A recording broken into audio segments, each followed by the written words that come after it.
This video is brought to you by pinesandmaples.ca, where you can find all sorts of great Canadian products made by Canadian creators.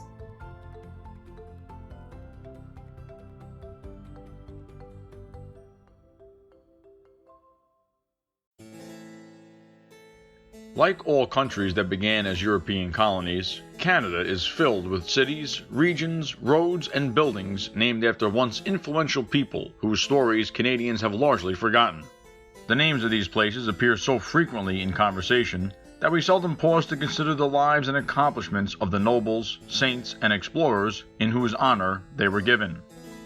One of the oldest of these forgotten people, whom Canadian places are named after, is Prince Rupert of the Rhine, the namesake of Prince Rupert, British Columbia, and the vast district once controlled by the great English fur trading syndicate, the Hudson's Bay Company, namely Rupert's Land. Prince Rupert of the Rhine was born in the city of Prague on December 17, 1619. His mother, Elizabeth Stuart, was the daughter of King James I of Great Britain, while his father, Frederick V of the Palatinate, was a German noble who ruled the Rhenish Palatinate, a territory in the Holy Roman Empire. In the years preceding Rupert's birth, there was considerable tension between Catholics and Protestants all throughout Europe. One particularly volatile region was Bohemia, a kingdom in the loose confederation of Germanic states called the Holy Roman Empire. At that time, Holy Roman Emperor Matthias I appointed Ferdinand II, a member of the powerful House of Habsburg, the heir apparent to the Bohemian throne. Although both Matthias and Ferdinand were staunch Catholics, most of Bohemia's nobles were Protestant. Fearful that Ferdinand might force them to renounce their religion once he came into power, these nobles decided to put their own Protestant king on the Bohemian throne. They offered the crown to Frederick V of the Palatinate, who accepted at the behest of his wife, the heavily pregnant Elizabeth Stuart. Prince Rupert of the Rhine was born a month after his father's coronation. The great celebration that accompanied his birth was shadowed by the looming specter of war. While the Bohemians toasted the birth of their new prince, an angry Ferdinand II was mustering an army with which to oust the Protestant usurper. Before Rupert's first birthday, the seasoned armies of Ferdinand II and Matthias I clashed with a ragtag mercenary army that Frederick had managed to muster in what is known as the Battle of White Mountain. The Bohemian army was soundly defeated, and Frederick and his family were forced to flee to The Hague, the capital of the Protestant Dutch Republic. Rupert spent his earliest years living in Holland as an exiled prince with his parents and many siblings, the former having been styled the Winter King and Queen by their detractors on account of their short reign in Bohemia. Meanwhile, Rupert's birthplace, the Holy Roman Empire, descended into a devastating religious conflict called the 30 Years' War. At the insistence of his father, Prince Rupert received a rigorous classical education in The Hague. Despite displaying a mischievous streak, he proved to be an exceptional student, excelling in both the arts and the sciences. Promising though it was, Prince Rupert's scholarly education was cut short with his introduction into military life at the age of 14. In 1633, the young German prince fought alongside Frederick Henry, Prince of Orange, the Dutch monarch, at the Siege of Rheinberg, a German city controlled at that time by the Spanish, with whom the Dutch had been at war for decades in a deadly struggle for independence. 4 years later, he participated in the Siege of Breda, another battle against the Spanish fought in the Netherlands, during which he earned himself a reputation for courage, diligence, and high spirits in battle. Ever since the death of Rupert's father in 1632, Rupert's uncle, King Charles I of England, who had ruled since the death of his own father, James I, in 1625, had kept in close contact with his bereaved sister, Rupert's mother, Elizabeth Stuart. In 1637, Charles I allowed Elizabeth's eldest living son, Charles Louis, to raise money in England for a military expedition to take back his father's old domain, the Rhenish Palatinate. Prince Rupert joined his eldest brother's campaign as commander of a cavalry regiment. On October 17, 1638, Charles Louis's army clashed with a force fielded by the Holy Roman Empire in a narrow valley not far from the Weser River. In order to protect his brother's slow-moving artillery and baggage train from a squadron of imperial cavalry, Prince Rupert led his own cavalry regiment in a daring charge down the valley towards the advancing imperialists. Although Rupert and his troopers successfully drove the enemy cavalry from the battlefield, the prince himself was later captured by imperial forces. Following this so-called Battle of Flothlo, which ended Charles Louis's campaign to reclaim the Palatinate, Prince Rupert was imprisoned in an imperial fortress at the town of Linz, Austria. Discounting their repeated attempts to gain his allegiance and convert him to Catholicism, his captors treated him well, taking him on hunting trips and gifting him a white hunting poodle, which he named Boy. After 4 years of imprisonment, Prince Rupert was released on the condition that he vowed to never again take up arms against the Holy Roman Empire. Following his emancipation, Prince Rupert immediately made his way to England, where his uncle, King Charles I, was preparing for a war against a rebel army led by members of the English Parliament. This brutal conflict, the First English Civil War, pitted Charles's aristocratic Anglican royalists, nicknamed Cavaliers for their resemblance to the flashy ringlet-wearing caballeros of Catholic Spain, against zealous, low-born Puritans, nicknamed Roundheads for their close-cropped hair. Charles I promptly appointed Rupert General of Horse, an esteemed position in the Royalist army. After recruiting and training a cavalry force of 3,000 horsemen, Prince Rupert rode off to war. Prince Rupert's first skirmish against parliamentarian forces was the Battle of Powick Bridge, the first significant cavalry engagement of the First English Civil War. On September 23, 1642, while en route to the city of Worcester to liberate a royalist garrison under siege, Rupert allowed his troops to dismount and stretch their legs. During this spell of vulnerability, Prince Rupert spotted a column of cavalry in the distance, the vanguard of the larger parliamentarian army. The hot-headed commander immediately leaped into his saddle, drew his sword, and ordered his squadron to charge. Without waiting for his men to mount, Prince Rupert galloped headlong towards the parliamentarian cavalry, his poodle Boy following at his horse's heels. Rupert's panicked troopers followed suit as quickly as they could. Prince Rupert and his troops caught the parliamentarians by surprise and utterly routed them. Although nearly all of Rupert's officers were injured in the ensuing skirmish, the Battle of Powick Bridge was a solid victory for the Royalists. Strategically, the Battle of Powick Bridge was of little importance. Far more impactful than the victory itself, however, was the propaganda material it furnished for both the Royalists and the parliamentarians. Prince Rupert's apparent fearlessness, coupled with the dashing figure he struck charging into battle ahead of his men, made him a hero amongst his troopers. In no time, the Rhenish prince came to represent the quintessential cavalier, while his poodle Boy became the unofficial mascot of the Royalist army. Parliamentarian propagandists, on the other hand, attempted to exploit this image and brand Rupert as a villain, by claiming that Boy was a familiar spirit, a demonic minion summoned through Rupert's practicing black magic. Prince Rupert's second major military engagement in the First English Civil War was the Battle of Edgehill, the first major battle fought between the main Royalist and Parliamentarian armies, and a victory for the king. During this fight, Rupert commanded King Charles I's cavalry, leading a number of charges and surprise attacks. He also quarreled with fellow General Robert Bertie, the commander of the Royalist infantry, by challenging one of his tactical decisions. Such disagreements would gradually earn Prince Rupert many enemies among the Royalist aristocracy.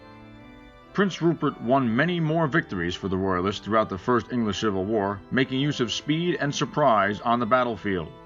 The brilliant young commander finally met his match at the Battle of Marston Moor, when he and a number of generals led a Royalist army to relieve the besieged city of York. On a field outside the city, the Royalists were attacked by a larger force of parliamentarians and Covenanters. Covenanters being Scottish Presbyterians who had warred with England 4 years prior, and whom the parliamentarians had convinced to fight alongside them. Prince Rupert's horsemen clashed with troopers commanded by Parliamentarian General Oliver Cromwell, a squadron of disciplined, low-born, devoutly Puritan cavalrymen known as Ironsides. Cromwell's Ironsides managed to hold their own against Rupert's cavaliers, giving the Covenanter cavalry an opportunity to flank them. Rupert's cavalry was routed, and the prince himself was forced to hide in a bean field. His dog Boy was famously killed by a parliamentarian musketeer while racing to defend his master. Following the battle, Prince Rupert and his cavalry rode south to join King Charles I's main army. Despite his defeat on the moor, he was soon appointed general of the entire Royalist army. He fought several more battles for the king, all the while combating the dissent of his fellow commanders, who were jealous of his position and resentful of his disregard for courtly etiquette. After suffering his second defeat at the Battle of Naseby, a battle which he had vainly implored King Charles I to avoid entering, Prince Rupert came to believe that the Royalists would not be able to win the war. Rupert implored the king to sue for peace with Parliament, but to no avail. After surrendering an important Royalist stronghold to the parliamentarians, Rupert was dismissed from the king's service. In defiance of his dismissal, Prince Rupert of the Rhine fought his way across enemy territory to the town of Newark, where Charles I had taken up residence. He shouldered his way through the royal guard into the king's court and convinced his uncle to have him court-martialed. A reluctant Charles I ultimately concluded that Rupert had conducted himself honorably, whereupon the prince resigned from the royalist army. When he failed to find employment in Europe, he made amends with King Charles I and resumed his service, fighting for the king until the end of the First English Civil War.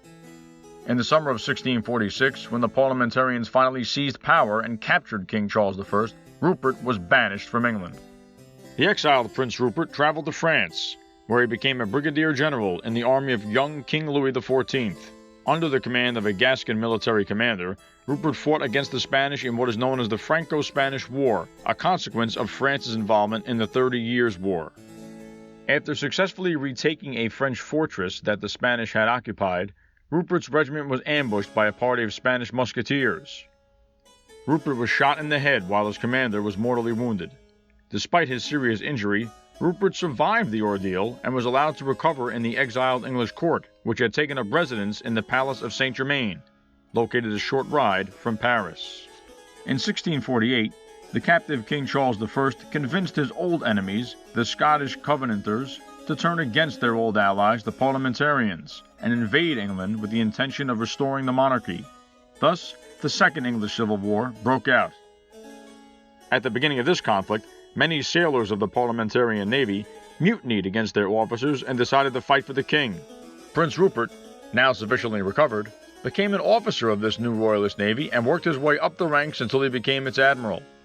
No sooner had Rupert taken command of the royalist navy than he and his fleet were attacked by the larger parliamentarian naval force. Unable, or unwilling, to face this navy in battle, Prince Rupert led his ships down the Iberian coast and into the Mediterranean Sea, capturing and looting English vessels as he went.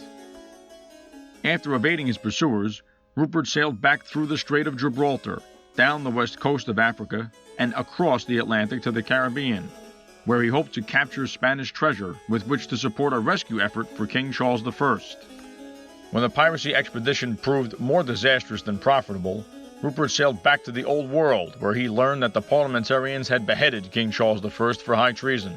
Weary and bitter, Rupert spent the next few years traveling throughout France and Germany, where he spent his time engaged in artistic pursuits, one of which was the supposed invention of a printmaking process called mezzotint, and in organizing a failed assassination attempt of Oliver Cromwell, who now ruled as dictator in England.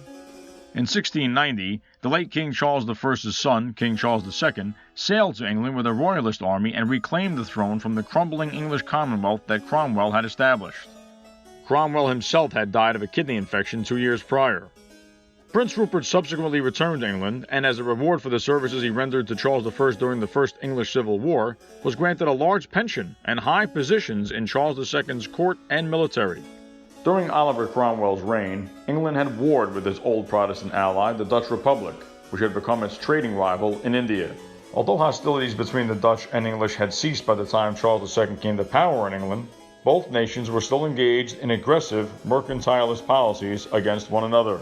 In 1665, Charles II, prompted by his brother James, declared war on the Dutch Republic, and thus the Second Anglo-Dutch War began. Prince Rupert of the Rhine, once again a high-ranking naval commander, led his fleet in a number of naval battles against the Dutch, pitting himself against a brilliant Dutch admiral named Michiel de Ruyter. He performed similar duties during the subsequent Third Anglo-Dutch War, during which he made use of the Rupertino, an advanced naval cannon of his own design. Prior to the outbreak of the Second Anglo-Dutch War, 2 rugged French frontiersmen were presented to the English court. These woodsmen, named Pierre Esprit Radisson and Maître de Grussier, had spent most of their lives in the wilderness of New France, the vast and wild French colony across the Atlantic. The Frenchmen told the English aristocrats that the natives of New France often spoke of a great frozen sea to the north, the shores of which abounded with fur-bearing animals. This was a tantalizing notion, as furs were rare commodities in high demand in Europe at the time. Radisson and Groseilliers reasoned that the frozen sea was probably Hudson Bay, and asked the Englishmen to finance their exploration of the area. Members of French royal court had already rejected a similar proposal. Prince Rupert of the Rhine expressed an interest in Radisson and Groseilliers' proposition, and asked the Frenchmen to appeal to him again at the conclusion of the Second Anglo-Dutch War. The frontiersmen did as the prince requested, and in 1667 Prince Rupert supplied Radisson and Groseilliers with 2 ships with which to carry out their expedition. Sure enough, the Frenchmen returned from the Canadian wilderness in 1669 with a load of premium furs valued at £1,400 sterling. The following year, King Charles II allowed Rupert and his associates to form the Hudson's Bay Company, a fur trading syndicate which he granted the exclusive right to trade for furs in the Hudson Bay watershed. He named this territory Rupert's Land in honor of the company's royal connection, Prince Rupert of the Rhine, and appointed Rupert its first governor. In 1674, 55-year-old Prince Rupert retired from military life and began to dedicate more of his time to scientific research, a pursuit in which he took a great interest. Back in 1660, he had helped found the Royal Society, the oldest national scientific institution in the world. Shortly after the Society's founding, Prince Rupert demonstrated the strange properties of objects known today as Prince Rupert's drops to King Charles II and the Society's members. Formed by dripping molten glass into cold water, these tadpole-like glass tears can withstand the strongest hammer blow on their bulbous ends, but spontaneously explode into dust when any part of their tails are cracked. Upon his retirement from the English military, Prince Rupert made a number of interesting scientific discoveries and inventions, including a recipe for permanent marble stain, a new device for lifting water, a brass alloy used as imitation gold, sometimes called Prince Rupert's metal, and geometrical concept of Prince Rupert's cube, the notion that a cube can be cut with a hole large enough to accommodate an identical cube. He also invented a number of weapons, including a handgun with rotating barrels, a proto-machine gun, and a recipe for superior gunpowder. Prince Rupert of the Rhine died in his English home on November 29, 1682, succumbing to a lung infection. Today, a city in northwestern British Columbia, a neighborhood in Edmonton, Alberta, and a river in Quebec bear his name.